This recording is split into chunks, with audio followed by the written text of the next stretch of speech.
Мекеме ишканалардын мамлекеттик тилде жүргүзүлгөн иш кагаздарын менен текшерүүлөргө чыгып жүрүп адистешип калгандыгыбызга байланыштуу мисалы мен 5-6 документиңиздин ичинде эле сиздер тараптан кыргыз тилиндеги анан жалпы эле орус тилинде даярдап аткан документтериңердин дагы жалпы талаптарга ылайык келбеген кемчиликтери дароо көзгө көрүндү. Мен ошолорду айтып өтөйүн. Муну сиздер биздер тараптан биздин кыска мөөнөттүк жумушчу сапарыбызда сиздерге методикалык жардамыбыз жана талабыбыз деп түшүнүңүздөр. Анткени ушул бүгүнкү биз айтып кеткен талаптарды сактоо менен сиз иш кагаздарыңыздардагы сабатын сапаттуулугун бир топ деңгээлге көтөрүп коймоксуздар. Мен могу жерден уруксат этсеңиздер документиңиздердин бирин экинин алып колго көрсөтөйүн. Могул сиздердин мекеменин номер 1 документи расмий бланк. Тартканда толук көрсөтпөй эле койсоңуз бул буйруктарда. Жок, биз эме документиңиздин маңызын эч айтпайбыз. Биз жалпы жасалгасы боюнча да крупный албайт, бул эмеси жок. Бул жерде сиздердин бул эме буйрук эмес, чыгыш каттарыңыздардын бланк экен. Анан негизи могул ар бир бланк жана ар бир документтин өзүнүн даярдалышын, бизче айтканда таризделишинин өзүнүн атайын өкмөттүн токтому менен бекитилген талаптары бар. Иш кагаздарын жүргүзүүнүн типтүү нускамасы деп аталат. Буну ушул иш кагаздарын даярдаган ар бир кызматкер жана жол эрежесин билген сыяктуу билиши керек. Ошондо мына А деп баштаганда эле могул мекемеңиздердин аталышы жана могул сиздерде логотип деп коет, же болбосо расмий бланкка же герб жайгаштырылыш керек, же логотип жайгаштырылыш керек. Эгер экөөнүн бирөөсү жайгаштырылыш керек, логотип жайгаштырылганда герб жайгаштырылбайт, ал герб жайгаштырылса бул жайгаштырылбайт. Бирок булардын атайын талаптары бар. Могу радиус 2,5 өлчөмүнөн ашпаш керек. Сиздердикин көрүп атасыздар, радиуска дал келбейт. Анан могул герб болсун, логотип болсун аталыштын деңгээлинде жайгаштырылууга тийиш. Сиздердики аталыштын деңгээлинен түшүп кетип атат. Андан кийин могул мекемеңиздердин аталышынын өзүнүн шрифти бар, 10,5 өлчөмүндө шрифт жайгаштырылыш керек. Андан кийин могу мекеме тууралуу банктык эсеби, жайгашкан дареги, телефон дареги жана башка зарыл реквизиттин баардыгынын өлчөмү 8 болуп турат, туура. Бирок аталыш менен мунун ортосунда интервалдарды сакталыш керек. Сиздерде могул 3 тилдүү бланк экен. Мен карап көрдүм, сиздерде айрым учурда гана чет тилинде кетпесе, могу 2 тилдүү гана бланкты колдонуу максатка ылайыктуу да. Могу үчүнчүсү зарыл болгон учурларда колдоносуздар дагы. Сиздерде карасаңыздар орун көп кетип атат. Жана могу текстиңиздер кээде 2 барактык эмени мажбурлап коет сиздерди текст 2 баракка өтүп кетишине. Ошондуктан зарыл учур болбосо муну алып салсаңыздар болот. Андан сырткары могу реквизит а дегенде мамлекеттик тилде сол жана расмий тилде жайгаштырылгандыгына байланыштуу могу реквизиттериңиздердин арасындагы айрым бир аббревиатуралар расмий тилде калып кетип атат. Мисалы, ОКПО, общий классификатор предприятий и организаций. Бул мекеме юридикалык каттоодон өтүп аткандагы алып аткан расмий номери. Сиздерде ошол каттоо номериңиздер орусчасы жазылып турат. Могу жерде банктык эсеп деген азыр эми сиздер дагы терминдерди унификациялап, жалпы эл стандарт катары колдонуп аткандар алышыңыз керек да. Лицевой счет деген бул эсептешүү эсеби болот. Сиздер БЭ деп атасыздар. Демек банктык эсеп деп түшүнүп атасыздар да. Демек бул жагынан дагы унификацияга жата турган жериңиздер бар. Общий классификатор предприятий и организаций деген ишканалардын, уюмдардын республикалык классификатору болот. Кыскартылганда ИЮРК. Муну дагы алмаштырышыңыздар керек. Андан сырткары могу банк деп туруп, финансы министрлигине караштуу борбордук казынасы деп атасыздар дагы. Могу финансы министрлиги бул аталыш мамлекеттик мекеменин аталышы баштамга менен башталыш керек. Андан кийин иненен борбордук казына, кичине борбордук казына деген бул баштамга менен эмес, кичине менен жазылыш керек. Анткени мекеменин аталышы финансы дегенден башталып атат. Иненен идентификационный налоговый номер, кыргызча тарабында идентификациялык салык номери болуп туруш керек. Демек сиздердин могу аталыштарыңызга байланыштуу, реквизитиңиздерге эле байланыштуу кеминде 8ден кем эмес ката кетип атат да. Андан кийин могу документтин каттоо номери, могу жерде 2 реквизит үчүн эме сызыктар бар. Чыгыш номерди каттоо жана кайсыл катка жооп берип атканыңыздарды билдирген 2 реквизиттин дагы саптык интервалдары сакталыш керек. Ошондой эле каттын дареги ар дайым могул жерде сол талаадан 100 мм аралыктан башталыш керек жана могул жерден тегизделет, сол жагынан тегизделет. Сиздердики көрдүңүздөр, ректору дегениңиздер бул жерден башталып атат да, университета дегенде могул жерден тегизделет. Могул дагы адресат реквизитиңиздерде туура эмес жазылып атат. Андан ары кеткенде текст кетти, кол коюучу адамдын реквизити дагы сол талаадан жылбай жайгаштырылат. Аткаруучу деген жерге келгенде аткаруучу ар дайым А4 барагынын сол бетинде эң алдыңкы сапта акырында жайгаштырылат да, могу АТК же болбосо орусчасынан подготовила дегендер кошулбайт. Аткаруучунун зарыл болгон фамилиясы, инициалы, телефону зарылдыгына жараша бөлүмдүн аталышы жана электрондук даректер кошулууга болот.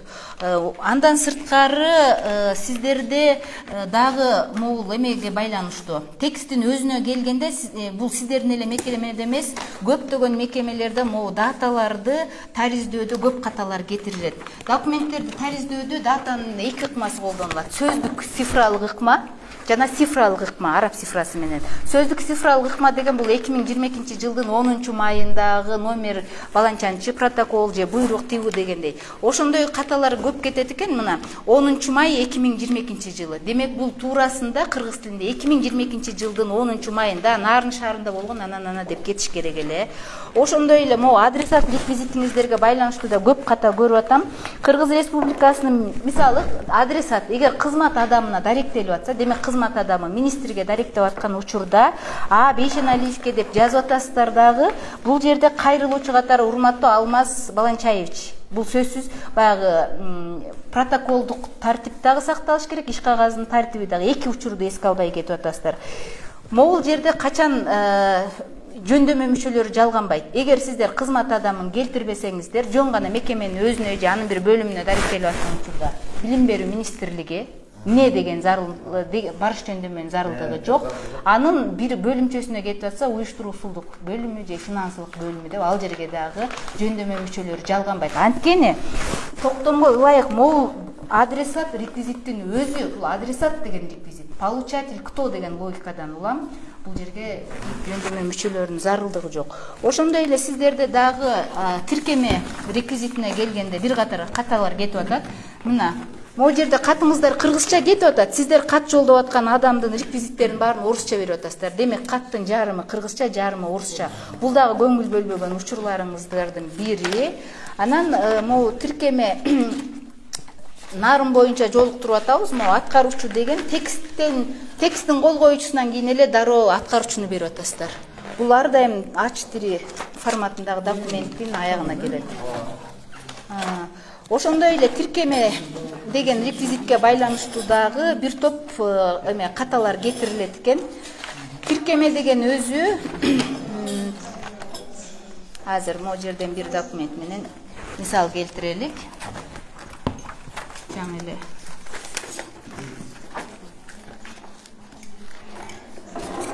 мына могул катка ылайык тиркеме деген катыңыздардын кандайдыр бир тиркемеси болсо, тиркеме деген сөз сол талаадан жылбай жазылат. Тиркеменин сөзсүз түрдө барагы жана нускасы көрсөтүлүүгө тийиш. Мисалы тиркеме 15 баракта бир нускада. Тиркеме маселесине келгенде бир катар эмелер бар. Мисалы тиркеменин аталышын текстин өзүндө берсеңиздер, могул жерге келгенде тиркеменин аталышын кайра бербейсиздер. Тиркеме бир мынча баракта, мынча нускада. А эгер текстте аталышы берилген учурда гана нуска менен эме көрсөтүлөт. Демек, андан сырткары тиркеме кээде бир 2-3 адресат жазылган учурда кайсыл дарек экендигин дагы милдеттүү көрсөтүүгө тийишсиңер. Тиркеме 3 университетке жиберип атасыздар, 2-чи университетке гана тиешелүү болсо, тиркеме мынча баракта, мынча нускада 2-чи дарекке деген сыяктуу жалпы талаптардын сакталбай аткан учурлары бар экен. Бул каттарга байланыштуу. Ал эми буйруктарга байланыштуу бир эле мисал менен келтирейин. Буйруктар негизинен буйрук боюнча иштеген эжеке бар, сиздерге көрүн. Буйруктун могу буйрук азыр эмеге ылайык бир тилде гана даярдалат. Сиздерден архив кызматы келип эки тилдеги буйрук талап кылышы мүмкүн. Бирок жаңы эмеге ылайык бул ошо бир гана тилде. Анткени Нарында жергиликтүү калктын басымдуу бөлүгү мамлекеттик тилде сүйлөгөн шартта жергиликтүү өз алынча башкаруу органынын атайын буйругу менен буйруктар бир гана тилде даярдалууга уруксат деген талап киргизилген. Буйруктун аталышы борборлоштурулуп жазылат. Сиздердин буйруктун баарында сол талаадан башталып атат, эжеке. Буйруктун аталышы кыска так берилүүгө тийиш, буйруктун аягына чекит коюлбайт. Деги эле документтин аталышынын аягына чекит коюлбайт. Буйрук борборлоштурасыздар. Могу Нарын шаары дегендин зарылдыгы жок. Анткени бул жерде Нарын мамлекеттик университет буйруктун бланктан документ кай жерден даярдалгандыгы белгисиз болгон шартта гана могу нарын жазылат. Буйруктун өзүнүн тексти 2 бөлүктөн турат ар дайым. Негиздөөчү бөлүк же преамбула деп коебуз. Преамбулаңыздарда сиздерде сөзсүз кайсыл ченемдик укуктук актыга даярдалып чыгарылып атат же кандайдыр бир буйрукка ошол кетип барып анан тексттен ажыратылбай, ошол максатта же буга ылайык буйрук кылам дегенде могу буйрук кыламды өзүнчө бөлбөйсүздөр. Текст менен эле барып тексттин аягында буйрук кылам деген кочкул шрифт менен. Сиздер жирный шрифт деп сүйлөйсүздөр го, ошонун кыргызчасы кочкул шрифт менен берип, кош чекит коюлат. Буйрук кыламын дагы эмес, буйрук кылам. Мен атайын белгилеп кетип атам.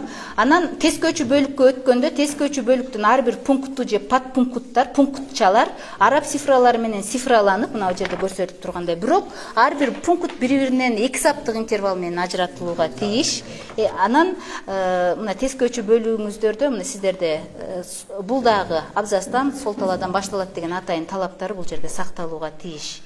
Анан көрдүңүздөр, бул жерде дагы могу расмий тилдеги, чет тилдеги эменин реквизиттин зарылдыгы жок сиздерге.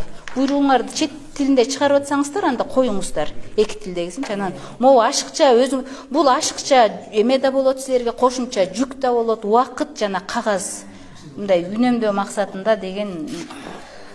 Мунун бардыгы ойдон чыгарылган немелер эмес. Анан могу көпчүлүк жерде документтин талаалары сакталбай атат. Могу 1-2 документиңиздерден бакыт эме кылдым.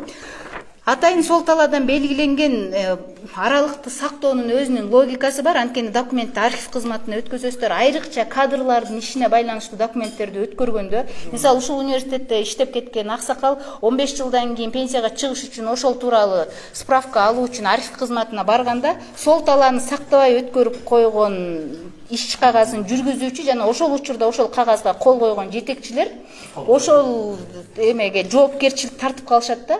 Себеби көчүрмөлөөгө, ксерек сканерлөөгө жол мүмкүнчүлүк берилбей калды да. Бул кишинин мисалы 12 жыл 8 ай иштеди деген жеринде 8 ай деген тексттен башталып турса, 8 айлык эмгегин жеп коюп атасыздар. Мунун дагы ар биринин өзүнүн логикасы бар да. Талааны туура сактоонун. Буга чейинкисинде 35ке чейин уруксат берип жүргөн, акыркы өзгөртүүгө ылайык 30га чейин сакталат. 3 сантиметр демек. Бул талаалар мурдагыдай эле калган, 1,5 биягынан 2 асты үстүнөн. Анан жаңыга ылайык могу бланкыңыздар эмеге алынууга тийиш. Атайын эсептик каттоого алынууга тийиш. Сиздер айтсаңыздар мүмкүн, эми типографияга атайын тендер өткөрүш керек, заказ бериш керек, мунун эмеси көп деп. Бирок азыр ар бир университетте түстүү принтерлер бар. Түстүү принтер менен бул жагын архив кызматы аркылуу макулдашасыздар да, могу жердеги 6 орунду сан менен белгилеп аласыздар, катар номерлеп. Анан иш кагаздарын жүргүзүүчүдөн ошондо анан документтерде тартип башталат. Ар ким өз алдынча кол алдындагы компьютер менен колдонуп албайт да. Тушкелди колдонбойт. Анан ушул жагында эске алууңуздар тийиш. Анан эгер могу жогоруда мен айтып өткөндөр баягы ылдам чукул болуп түшүнбөй калган учурларыңыздар болсо, муну чечүүнүн оңой жолу бар. Сиздердин мекемени архив кызматынан бирөө атайын кураторлук кылып жетектейт. Ал ар дайым келип номенклатуралык документтериңерди макулдашып атпайбы? Ошол эжекени чыкырып туруп ушул жерде иш кагаз жүргүзө турган адамдарды, же болбосо университеттин жалпы жамаатын 1 сааттык, 1,5 сааттык семинар менен окутуп алсаңыздар, бул колуңуздарга. Анан айрыкча бул эжекке жатка билүүгө тийиш. Бул эжекке номер бербей койсо, даярдаган документти кайра барып нускамага ылайык даярдап келип, 2 жолу ошондой жаза алган кызматкер анан 120 жаттап калат. Бул баягы республикалык масштабта. Мен мону эжекелерге айттым да, силер рычагсыңар мекеменин иш кагаздарын оңдо сабаттуу жүргүзүүгө деп. Ошол негизинен ушундай эмелер бар экен. Рахмат көңүл бурганыңыздарга.